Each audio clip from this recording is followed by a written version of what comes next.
Halo semua, pada pembahasan kali ini masih melanjutkan pembahasan manhwa Rabbit After Execution Your Pursuit. Bagi kalian yang belum menonton pembahasan sebelumnya, disarankan untuk menonton terlebih dahulu agar tahu jalan ceritanya. Sekedar mengingatkan, sebelum melanjut, jangan lupa subscribe dan nyalakan tanda lonceng agar kalian tidak ketinggalan ketika ada video-video baru. Jika suka, kalian juga bisa like, komen, dan share videonya. Masuk ke cerita. Di saat Yang Shen dan rombongannya sedang dalam perjalanan menuju alun-alun, di alun-alun pertarungan sengit melawan Sekte Kaisan terus berlanjut. Zhang Xiaolin dan Li Yuntian untuk sementara waktu menghentikan pertarungan mereka dan melihat ke arah guntur kesengsaraan yang menandakan bahwa seorang telah menerobos ke alam Wu Shengril. Zhang Xiaolin sebenarnya sedikit khawatir karena dia tidak tahu apakah orang yang telah menerobos Wu Shengril adalah musuh atau teman. Di saat yang bersamaan juga, Xu Xian yang telah berhasil mengalahkan Fang Ruxiang bergabung kembali dengan Li Yuntian. Dengan mudah membereskan Fang Ruxiang, Xu Xian benar-benar dipuji oleh Li Yuntian. Namun orangnya sendiri tidak terlalu mengkhawatirkan itu karena mereka masih harus segera membunuh Zhang Xiaolin. Membunuhku? Apakah menurutmu kalian dapat membunuhku secara bersama-sama? Ucap Zhang Xiaolin. Dengan senyum penuh percaya diri, Li Yuntian menjawab bahwa aku saja mampu mengalahkanmu, apalagi ditambah saudara Xu membunuhmu seperti hanya membunuh seekor kecoa. Zhang Xiaolin hanya bisa tertawa setelah mendengar semua itu. Berkata akan menunjukkan kekuatan dahsyat miliknya, tiba-tiba banyak cahaya keluar dari berbagai tempat yang mana tak lain itu karena arai kunci roh telah diaktifkan sehingga cahaya yang terbang merupakan kekuatan spiritual Sekte Yunhai. Tentu saja semua orang segera menghentikan pertarungan karena mereka bingung melihat fenomena tersebut. Dengan sedikit perintah dari Zhang Xiaolin, semua kekuatan spiritual Sekte Yunhai langsung berkumpul dan masuk ke dalam tubuhnya. Melihat Zhang Xiaolin yang tertawa seperti orang gila karena dia yakin dengan kekuatannya saat ini bisa menghancurkan Sekte Yunhai dan Sekte Tiangang, Li Yuntian dan Xu Xian hanya bisa terkejut karena mereka baru tahu bahwa tampaknya semua ini telah direncanakan oleh Zhang Xiaolin sejak lama. Namun yang pasti, Xu Xian memperingati Li Yuntian agar mereka segera menyerang sebelum Zhang Xiaolin menyerap kekuatan spiritual Sekte Yunhai sepenuhnya. Tanpa pikir panjang, Li Yuntian segera menyiapkan teknik Yunhai Yin, adapun Xu Xian bom Tiangang. Secara bersamaan mereka segera melancarkan serangannya. Namun hal yang tak terduga terjadi di mana serangan mereka malahan dilahap oleh Zhang Xiaolin yang membuatnya tiba-tiba bisa menerobos ke tahap 6 dari alam Wu Shengril. Mau tidak mau mereka berdua hanya bisa tercengang melihat kejadian tak masuk akal tersebut. Selanjutnya, saatnya mengantar kalian ke alam baka, teriak Zhang Xiaolin saat dia melayang di atas langit.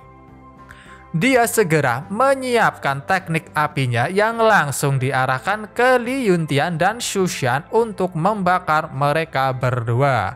Merasakan energi besar dalam serangan yang datang, dengan segera mereka berdua menghindar, yang mana meskipun tidak menerima secara langsung, mereka masih mengalami luka dari efek ledakannya. Zhang Xiaolin mulai tertawa senang, yakin bahwa sekarang tidak ada yang bisa menghentikannya. Hanya ada dua cara untuk kalian selamat dari Sekte Yunhai dan Sekte Tiangang. Salah satunya adalah meletakkan senjata dan bersedia untuk bergabung dengan Sekte Kaisan, dan pilihan kedua adalah mati, ucapnya pada para murid Sekte Yunhai dan Sekte Tiangang. merasa bahwa jika terus bertarung hanya akan menemui jalan buntu karena bahkan dua penatua bukan tandingan Zhang Xialin. Akhirnya murid dari kedua sekte menjatuhkan senjata mereka. "Jika kalian takut mati, kenapa kalian mencari banyak alasan?" ucap Yang Shen yang tiba-tiba datang. Singkat cerita, meskipun awalnya semua orang dibuat terkejut karena Yang Shen ternyata masih hidup, mereka mulai kesal setelah dianggap hanya seorang pengecut, pengkhianat, dan penjilat. Tentunya Yang Shen berani mengatakan seperti itu karena faktanya ketika sekte dalam keadaan baik-baik saja, mereka sangat bangga dengan sekte. Tetapi ketika sekte dalam bahaya, pertama-tama mereka lebih memilih memikirkan tentang bagaimana menyelamatkan hidup masing-masing sampai-sampai mau berlutut dan menyerah pada musuh. Masih belum terima, untuk sementara waktu orang-orang benar-benar marah pada Yang Shen. Ditambah saat pertarungan terjadi, Yang Shen tidak berada di alun-alun yang mana mereka menganggap sekte Yunhai hanyalah batu loncatan untuknya. Suro yang tak terima ingin membela, tetapi Yang Shen menghentikannya karena dia tahu isi hati mereka, tetapi mereka hanya berpura-pura tidak mengerti. Pada akhirnya untuk menutup omong kosong mereka, mengeluarkan pedang iblisnya, Yang Shen berteriak, "Segel leluhur sekte Yunhai ada di sini. Yang Shen ada di sini. Segelnya telah rusak dan aku Yang Shen, tetua luar sekte Yunhai, siap bertarung dengan sekte sampai mati." Seketika orang-orang yang terus memprotes hanya bisa terdiam karena mereka merasa malu. Tak mau kalah menarik pedangnya, Shuro yang berdiri di samping Yang Shen mengatakan hal yang sama, di mana dia akan bertarung dengan sekte sampai nafas terakhirnya. Pada akhirnya didukung oleh dua tetua, orang-orang yang awalnya menyerah akhirnya sekali lagi mengangkat pedang mereka untuk bertarung bersama sekte Yunhai sampai nafas terakhir. Melihat bakat memimpin Yang Shen, Xu Xian benar-benar sangat terkesan sampai-sampai ingin merekrutnya. Tetapi Li Yuntian berkata bahwa tidak mungkin dia akan menyerahkan Yang Shen begitu saja. Intinya, melihat semua orang dipenuhi dengan semangat, sebagai seorang penatua, Li Yuntian dan Xu Xian sekali lagi bangkit. Mengangkat pedang masing-masing, mereka juga bersedia bertarung sampai nafas terakhir. Tak butuh lama, semua orang, khususnya murid sekte Yunhai, mulai maju untuk membantai orang-orang dari sekte Kaishan.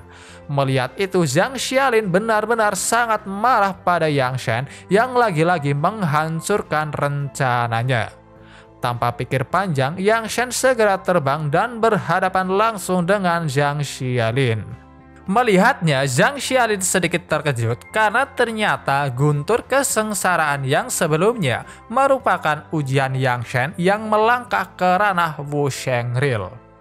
"Iya, itu aku," jawab singkat Yang Shen saat dia menyiapkan serangan penguasa para dewa, yang mana itu menciptakan pedang emas raksasa dari arah langit yang langsung menuju ke arah Zhang Xialin untuk menghakiminya. Tak tinggal diam, Zhang Xialin juga melepaskan sebuah serangan yang benar-benar bisa meniadakan teknik milik Yang Shen. "Jadi hanya ini kekuatan yang kau punya. Tidak mungkin kau yang baru menerobos ke ranah Wu Shengril menghentikanku," ucap Zhang Xialin meremehkannya. Li Yuntian dan Xu Xian segera mengambil posisi di depan Yang Shen, meminta agar menyerahkan masalah Zhang Xialin pada mereka. Yang Shen diminta pergi untuk membantu dan mengeksekusi murid dari sekte Kaishan. Namun sebaliknya, Yang Shen berkata bahwa dirinya lah yang akan menghadapi Zhang Xialin karena saat ini sekte membutuhkan penatua mereka di sana. Mendengar itu, Zhang Xialin mulai memandang rendah Yang Shen yang tidak dapat mengenali perbedaan kekuatan di antara mereka, sebab dengan dirinya yang berada di tingkat 6, Wu Shengril sangat yakin bisa dengan mudah menghancurkan Yang Shen. Melihat bahwa tampaknya Zhang Xialin sangat suka membanding-bandingkan kekuatan, Yang Shen tiba-tiba mengeluarkan bendera jiwa di tangannya. Semua orang yang tidak tahu hanya bisa bingung apa itu. Namun ada satu orang yang tahu dan dia adalah Gu Tianji. Mengorbankan bendera jiwa, Yang Shen, kau sudah gila. Apa kau tidak tahu efek sampingnya? Teriak Gu Tianji mencoba menghentikannya. Yang Shen sendiri tahu bendera jiwa merupakan hal yang sangat jahat. Setelah digunakan dapat mengakibatkan cedera fatal. Bahkan Yin Qi akan menyerang tubuh dan merusak tulang akarnya. Akan tetapi Yang Shen merasa bahwa itu merupakan satu-satunya cara baginya untuk mengalahkan Zhang Xialin. Melihat tekad kuat Yang Shen, Gu Tianji pada akhirnya hanya bisa menyetujuinya. Dengan segera Yang Shen memulainya. Memanggil jiwa-jiwa orang yang mati, satu demi satu mereka mulai merespon. Melihat fenomena tersebut, semua orang yang terkejut segera menghentikan pertarungan. Bahkan para penatua juga dibuat bingung dengan keadaan itu. Tanpa memperdulikan semua itu, Yang Shen segera memberi salam sapaan pada hantu-hantu, yang mana para hantu juga memberi salam hormat pada Yang Shen yang dianggap sebagai master bendera. Dengan sopan, Yang Shen mulai menjelaskan bahwa alasan dia memanggil karena ingin meminjam kekuatan para hantu, dan setelah berhasil mengalahkan musuh, dia berjanji akan membantu mereka bereinkarnasi. Dengan patuh, para hantu menerima tawaran tersebut. Yang Shen kemudian segera menggabungkan para hantu di benderanya, dan setelah terkumpul dia menyerapnya, yang mana itu berhasil membuatnya langsung naik ke tahap 8 dari alam Wu Shengril. Ini tidak mungkin, kata yang diucapkan oleh Zhang Xialin dengan tampang cemasnya. Dengan santainya Yang Shen hanya berkata, apakah sekarang Zhang Xialin sudah puas setelah membandingkan kekuatan mereka? Yakin Yang Shen hanya menggertak, Zhang Xialin segera melepaskan sebuah serangan. Namun dengan mudahnya Yang Shen bisa menelan serangan yang datang menggunakan kekuatan hantu. Tanpa memperdulikan keterkejutan Zhang Xialin, dia segera melanjutkan serangannya. Jadilah korban pertama dari roh jahatku ini, ucap Yang Shen saat dia mengirim kepala tengkorak raksasa untuk mengejar dan melahap Zhang Xialin. Dengan bodohnya, Zhang Xialin masih saja bertanya, Yang Shen, aku tidak punya masalah dan dendam terhadapmu. Kenapa kau harus membuatku mati? Mau tidak mau, Yang Shen akhirnya menjelaskannya, mulai dari ketika murid sekte Kaishan yang membuat masalah di Kekaisaran Xing Feng, merampok segel leluhur Yunhai dan membunuh para murid, dan yang terakhir, murid dari sekte Kaishan telah menyakiti Shuro. Shuro hanya bisa senang melihat Yang Shen sangat peduli padanya. Tanpa menyadari itu, Yang Shen masih fokus pada Zhang Xialin dan segera membunuhnya, bahkan sampai hanya menyisakan tulang belulang. Tak butuh lama, efek samping dari menggunakan bendera muncul, di mana salah satu tangan menunjukkan gejala erosi tak bernyawa. Yang Shen sendiri tak menyangka dalam waktu singkat bisa separah itu. Mengeluarkan hantu-hantu yang diserap, tingkat kultivasinya juga kembali ke keadaan sebelumnya, di mana itu mungkin pada tahap 3 alam Wu Shengril. Setelah mengucapkan terima kasih seperti yang telah dijanjikan, Yang Shen membantu mereka untuk bereinkarnasi. Berbeda dengan murid sekte Yunhai dan beberapa murid sekte Tiangang, murid sekte Kaishan hanya bisa bingung karena penatua mereka telah mati, bahkan dengan cara yang mengenaskan. Yakin bahwa jika terus bertarung pasti akan mati, mereka akhirnya menyerah dan memohon ampun agar tidak dibunuh. Murid dari Sekte Kaisan, aku tahu apa yang terjadi hari ini jelas-jelas bukan yang kalian inginkan. Jadi Penatua Shu dan aku memutuskan untuk mengampuni dan melepaskan kalian, teriak Li Yuntian. Mengabaikan murid Sekte Kaisan yang merasa lega, Li Yuntian terus melanjutkan kata-katanya, di mana untuk saat ini mereka hanya memiliki dua pilihan. Pertama, kembali ke Sekte Kaisan, dan yang kedua bergabung dengan Sekte Yunhai atau Tiangang. Namun dia menegaskan karena Sekte Kaisan telah melakukan serangan kepada dua sekte dan membuat dosa-dosa yang tidak bisa dimaafkan, setelah 3 hari kedua sekte akan menghancurkan Sekte Kaisan, sehingga jika ingin dimakamkan dengan Sekte Kaisan, tidak apa-apa bagi mereka untuk memilih opsi yang pertama. Meskipun ada beberapa di antara mereka yang menganggap itu sama saja dipaksa untuk bergabung dengan Sekte Yunhai atau Tiangang, tetapi kebanyakan dari mereka sadar bahwa itu normal-normal saja setelah melihat dampak dari masalah yang dibuat Sekte Kaisan. Sehingga pada akhirnya mereka semua setuju untuk bergabung dengan Sekte Yunhai. Su Xian sedikit bingung mengapa Li Yuntian mau menerima mereka semua. Akan tetapi dengan santainya Li Yuntian hanya menjawab bahwa itu semua karena merekalah yang ingin bergabung ke Sekte Yunhai, jadi dia tidak bisa berbuat apa-apa. Karena masalah Sekte Yunhai telah selesai, Su Xian lantas bertanya, bagaimana dengan Sekte Tiangangnya? Apakah Sekte Yunhai tidak memperdulikannya? Li Yuntian segera menjawab agar tidak khawatir karena dirinya bukanlah orang yang menyeberangi sungai dan menghancurkan jembatannya. Istilah lain, habis manis sepah dibuang. Maka dari itu, Li Yuntian segera mengajak Su Xian pergi dan membersihkan sisa-sisa Sekte Kaisan di Sekte Tiangang.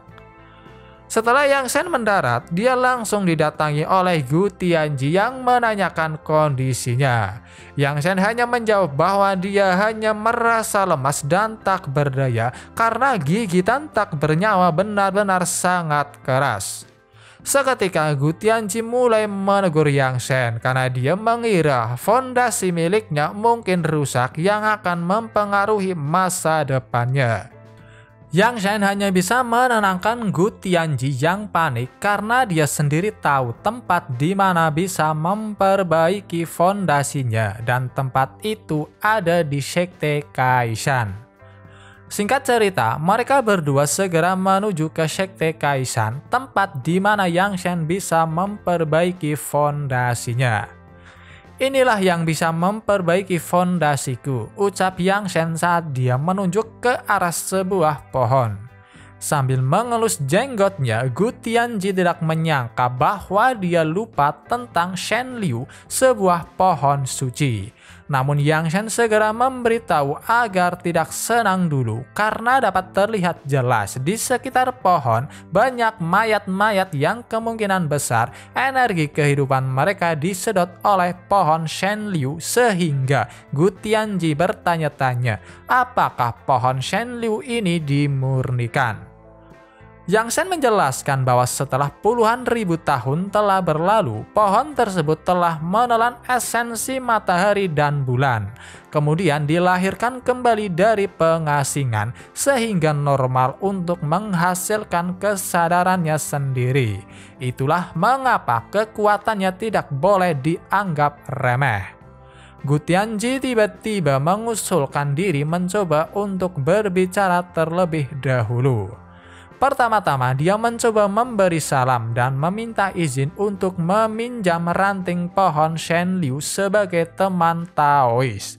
Namun sayangnya tak ada respon sama sekali, sehingga Gu Tianji sedikit mendekat dan tiba-tiba ada serangan yang mana itu menandakan pohon tersebut tidak ingin berbicara dengan mereka. Giliran Yang Shen sedikit maju, dia mulai menceritakan kisah legenda puluhan ribu tahun yang lalu. sebuah pohon willow besar tiba-tiba muncul di Pulau Panglai di Laut Cina Timur, melakukan hal keji, melahap vitalitas dari segala sesuatu dengan gila-gilaan dan memperkuat kekuatan untuk dirinya sendiri.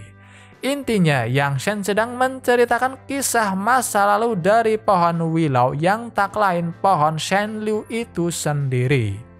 Terus menceritakan kisah-kisah tersebut, Yang Shen akhirnya bertanya, "Aku ingin tahu apakah kau pernah mendengar legenda ini sebelumnya?" Berbeda dari yang sebelumnya, kali ini pohon Shenliu memberikan respon di mana dia tidak menyangka di zaman ini ada seseorang yang tahu tentang masa lalunya, sehingga dia bertanya, "Siapakah kau dan bagaimana kau bisa tahu?" Yang Shen segera menjawab bahwa dia berasal dari era yang sama, tetapi pohon Shenliu tidak diperbolehkan untuk mengetahuinya lebih banyak. Sebagai persahabatan dari generasi yang sama, Yang Shen segera mengatakan tujuannya yang ingin meminjam rantingnya. Pohon Shenliu segera merespon bahwa meskipun dia senang bisa bertemu dengan orang di generasi yang sama, tetapi dia tidak bisa memberikan rantingnya. Melepaskan sebuah energi besar untuk mengusir, untungnya Yang Shen bisa menghadapinya. Gu Tianji hanya bisa terkejut. Selain itu, dia tidak menyangka pohon Shenliu mungkin telah melangkah ke alam iblis sehingga untuk saat ini mereka bukan tandingannya.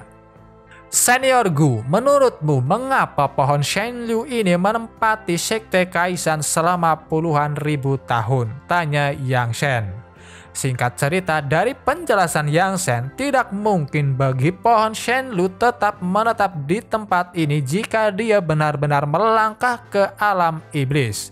Pada intinya, alasan utama pohon Shenliu bisa ada di sini karena dia telah ditekan oleh Shen Huang, orang yang dijuluki Raja Monster di masa lalu menggunakan teknik prasasti bintang yang sepenuhnya mencegah pohon Shenliu memulihkan basis kultivasinya. Akan tetapi, walaupun jika pohon Shenliu bisa memulihkan basis kultivasinya, Yang Shen sangat yakin tidak ada yang harus dia takuti, karena pada dasarnya prasasti bintang merupakan teknik ciptaannya.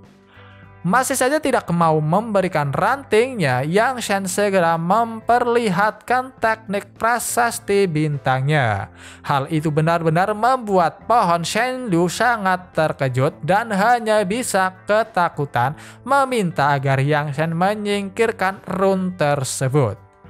Yang Shen menurut untuk menghilangkan tekniknya, tetapi bukannya berterima kasih, sebaliknya pohon Shenliu dengan segera melancarkan serangannya dengan niat untuk membunuh Yang Shen. Sayangnya, sadar itu akan terjadi, Yang Shen segera menggunakan kembali teknik prasasti bintang yang langsung menekan pohon Shenliu sampai pohon Shenliu berubah bentuk menjadi sosok manusia. Pohon Shenliu sekali lagi memohon ampun sambil mengeluarkan ranting miliknya yang langsung diterima oleh Gu Tianji. Sudah puluhan ribu tahun, tapi aku tidak menyangka kau tidak jujur juga memberi kami ranting biasa, ucap Yang Shen yang benar-benar membuat Gu Tianji terkejut karena dia tidak menyadari ranting yang dia terima adalah ranting biasa. Karena tipuannya telah terbongkar, pohon Shenliu segera melancarkan serangan. Sayangnya hanya dengan kata-kata sederhana Yang Shen, prasasti bintang yang masih menekan pohon Shenliu semakin kuat yang pada akhirnya membuatnya hanya bisa berteriak meminta ampun. Namun berbeda dari yang sebelumnya, kali ini Yang Shen tidak berniat memaafkannya karena sudah diberi kesempatan tetapi tidak mengambilnya. Hingga pada akhirnya pohon Shenliu benar-benar dihancurkan oleh Yang Shen. Berbeda dengan pohon Shenliu menyeramkan yang sebelumnya, yang tersisa sekarang adalah pohon Shenliu yang benar-benar murni. Gu Tianji bahkan memberikan pujian pada Yang Shen yang berhasil mendapatkan pohon Shenliu. Tiba-tiba gigitan tak bernyawa menunjukkan gejalanya. Yang Shen segera meminta Gu Tianji untuk melindungi tempat ini sewaktu dia akan memperbaiki fondasinya. Merobek bajunya, Yang Shen memulai pengobatannya. Dia mulai menghisap energi dari pohon Shenlu. Setelah berkultivasi, tak butuh lama dia memuntahkan darah dari mulutnya. Bagaimana keadaan Kaisar? Apakah basis kultivasimu telah rusak? Tanya Gu Tianji. Yang Shen menjelaskan bahwa basis kultivasinya tidak rusak dan masih di tingkat 3 ranah Wu Shengril. Tetapi itu semua berkat ranting pohon Shenlu. Kalau tidak, kali ini benar-benar akan mengalami kerugian besar. Merasa lega, Gu Tianji mencoba memberi saran agar di lain waktu, jika tidak memerlukan bendera pengorbanan jiwa, jangan digunakan secara sembarangan. Yang Shen sendiri menjawab bahwa jika tidak menyangkut hidup dan mati, di masa depan dia pasti tidak akan menggunakannya lagi. Setelah Yang Shen mengenakan baju barunya, Gu Tianji berkata bahwa karena sekarang masalah Sekte Yunhai telah beres, ditambah telah berhasil melangkah ke ranah Wu Shengril, dia menyarankan agar pergi sekarang. Singkat cerita, akhirnya Yang Shen mengatakan niatnya yang ingin undur diri, yang mana itu benar-benar membuat para tetua dan penatua terkejut. Li Yuntian mencoba bertanya, apakah Yang Shen memiliki ketidakpuasan dengan Sekte Yunhai? Apalagi dia dan beberapa penatua telah mendiskusikan hadiah apa yang harus diberikan. Yang Shen menjawab bahwa bukan karena dia tidak puas dengan Sekte Yunhai yang telah memperlakukan dirinya dengan sangat baik, di mana itu menambah rasa penasaran Li Yuntian, karena bahkan jika Yang Shen mau, posisi penatua dengan senang hati dia akan memberikannya. Menolaknya dengan sopan, Yang Shen beralasan bahwa dia telah memutuskan untuk pergi dan melihat dunia luar, sehingga diharapkan penatua Li Yuntian memenuhi permintaannya. Meskipun sangat disayangkan melepaskan orang yang sangat berbakat, di mana meskipun masih muda dapat menerobos ke ranah Wu Shengril, pada akhirnya Li Yuntian menyetujui kepergian Yang Shen. Selain itu, dia yakin Sekte Yunhai terlalu kecil untuk perkembangannya di masa depan. Akan tetapi, Li Yuntian mempunyai satu syarat. Aku berharap kau bisa menjadi penatua kehormatan Sekte Yunhai-ku. Jika suatu hari nanti ada krisis di Sekte Yunhai, aku harap kau dapat datang untuk membantu menyelamatkannya. Jangan khawatir, bahkan jika kau tidak memberitahu, aku akan tetap melakukannya, jawab Yang Shen. Karena Sekte Yunhai benar-benar telah memperlakukannya dengan sangat baik, Yang Shen berpikir bahwa bahkan jika dia bukan anggota Sekte Yunhai lagi, jika Sekte mengalami musibah, dia pasti akan datang membantu. Setelah saling memberikan salam hormat, Yang Shen akhirnya mulai pergi meninggalkan tempat tersebut. Penatua Agung bertanya pada Li Yuntian, apakah kau tidak akan mempertahankannya? Menjawabnya, Li Yuntian berkata, bakat Yang Shen sangat luar biasa. Dia akan menjadi senjata hebat di masa depan. Pria seperti itu tidak dapat dipertahankan yang selalu tetap pada pendiriannya. Itulah alasan Li Yuntian tidak memaksa Yang Shen, dan sebaliknya dia merasa mereka harus bersyukur karena Yang Shen masih peduli pada Sekte Yunhai. Dalam perjalanan, Yang Shen tak hanya bertemu dengan para siswa yang sedang membereskan kekacauan. Dia juga secara tidak sengaja bertemu dengan Shuro yang sedang membawa setumpuk buku. Yang Shen lalu bertanya, apakah Shuro akan pergi ke Sekte Dalam? Dengan senyum indah di wajahnya, Shuro menjawab bahwa dia ingin melapor pada para penatua. Tahu bahwa Yang Shen baru kembali dari Sekte Dalam, dia mencoba bertanya apakah penatua memberinya hadiah. Penatua memang ingin memberiku hadiah, tetapi aku tidak menginginkannya karena aku memutuskan untuk mengundurkan diri dari Sekte Yunhai, jawab Yang Shen.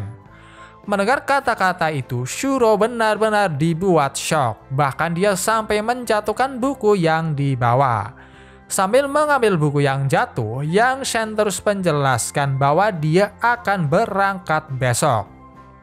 Aku sebenarnya ingin mengucapkan selamat tinggal padamu, tapi aku tidak menyangka akan bertemu denganmu di sini, jadi aku tidak perlu repot-repot untuk mencarimu.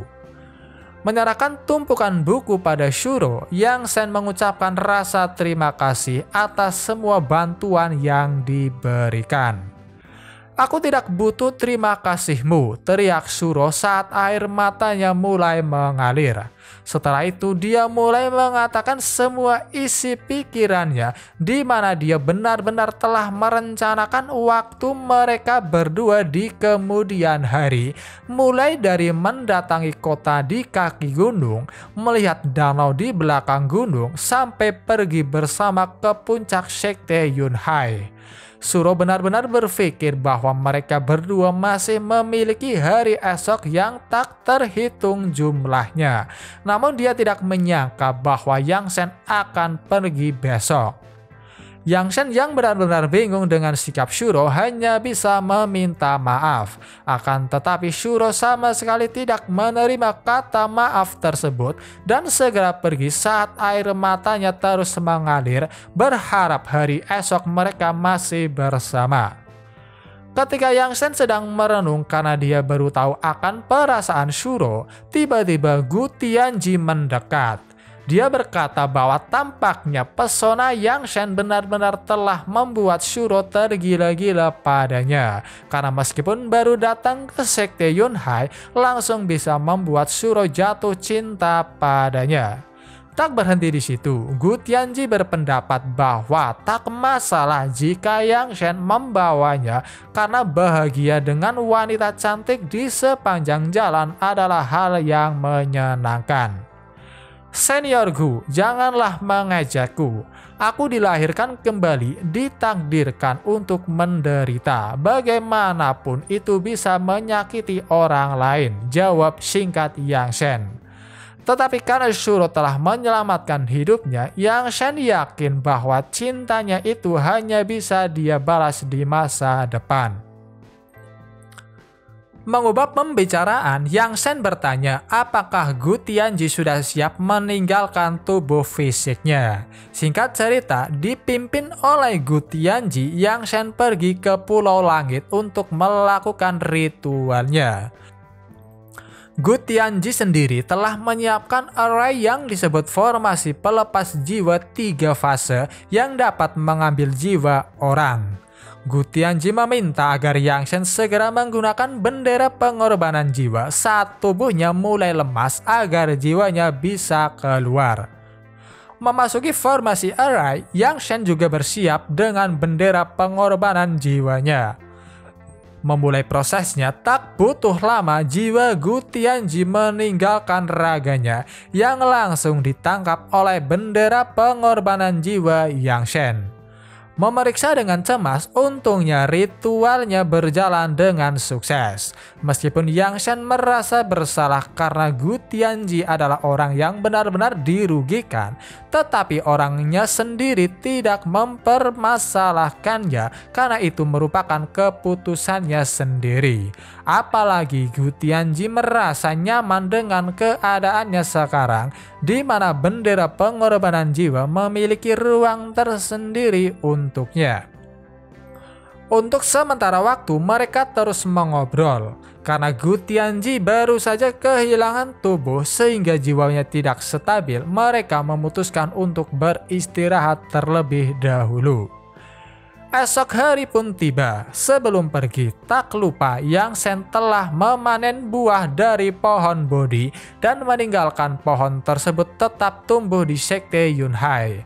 Yang Shen bertanya apakah Gu Tianji tidak mengucapkan selamat tinggal pada Xiao Yu, yang langsung dijawab bahwa itu tidak perlu karena ketika mereka bertemu dengan kondisinya yang sekarang, Xiao Yu pasti akan menangis dan tidak akan membiarkannya pergi lagi.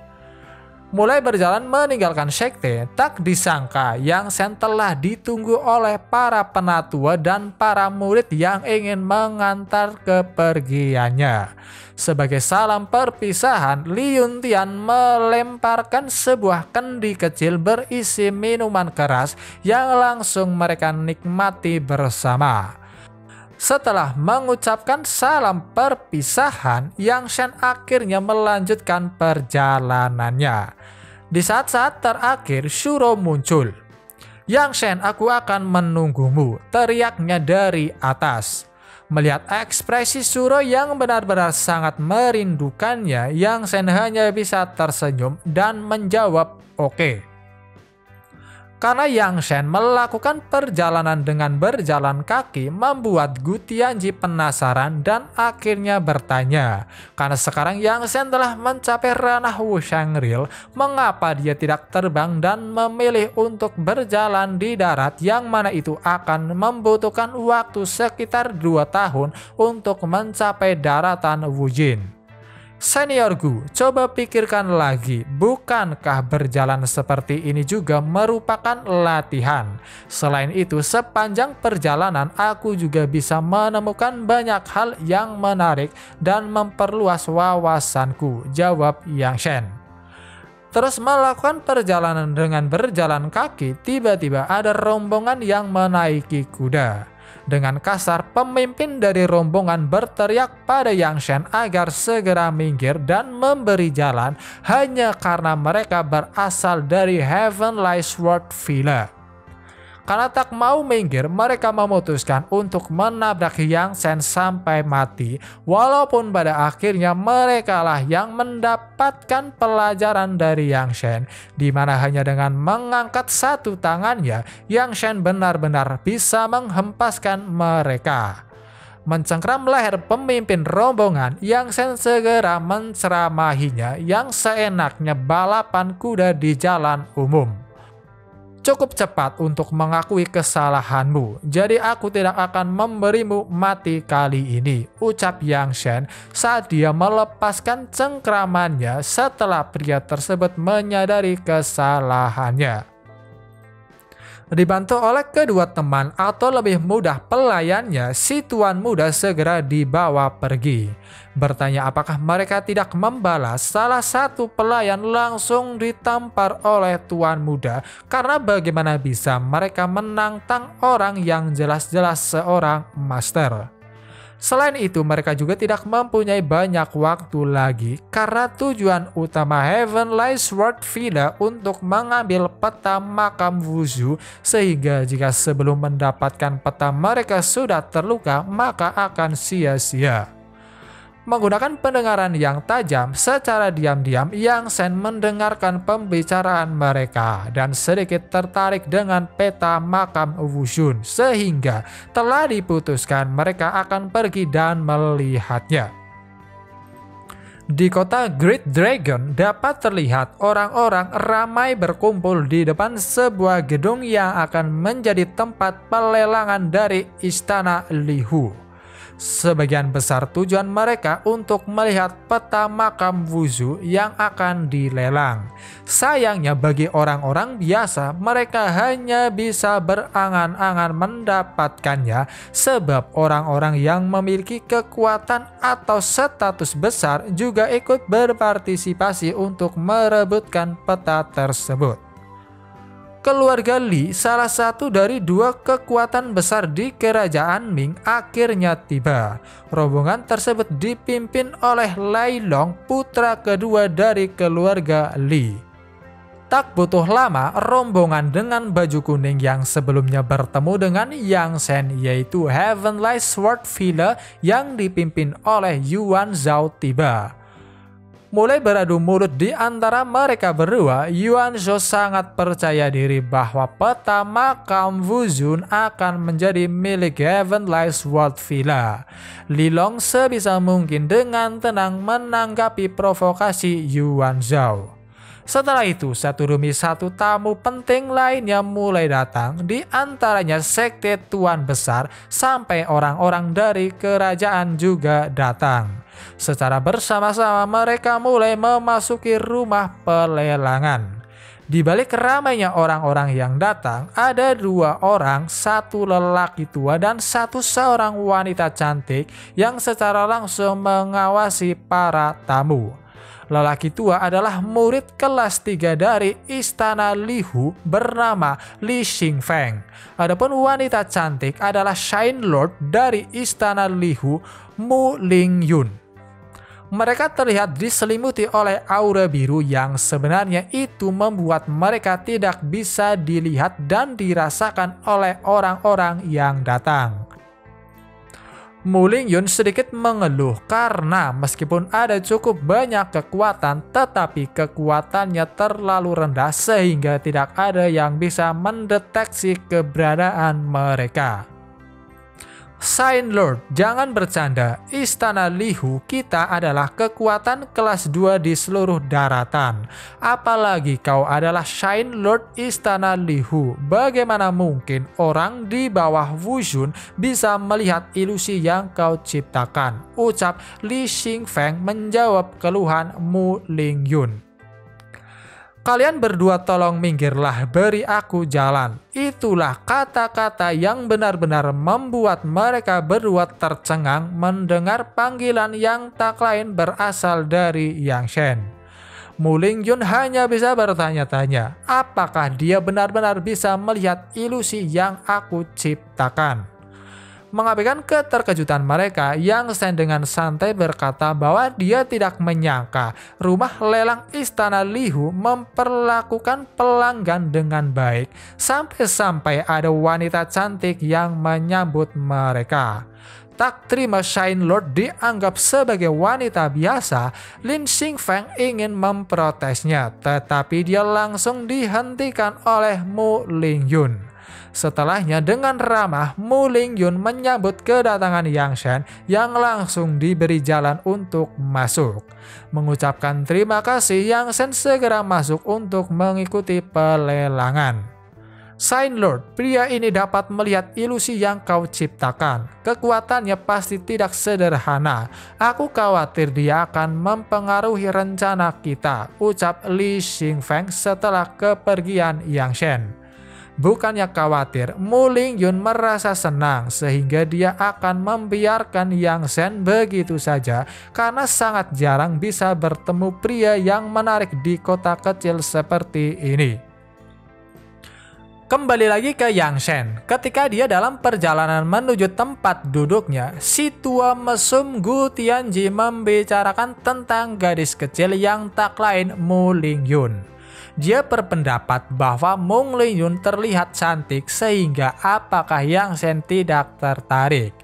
Tetapi karena saat ini Yang Shen sedang tidak tertarik dengan percintaan, dia mencoba mengakhiri pembicaraan tersebut. Apalagi Yang Shen sendiri tahu bahwa Mu Lingyun bukanlah wanita biasa karena bisa menggunakan ilusi ruang tingkat tinggi.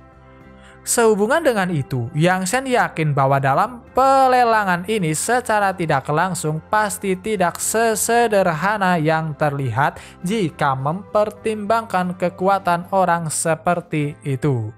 Mendengarnya, Gu Tianji langsung dipenuhi oleh semangat karena dia bisa mencium bau dari harta karun.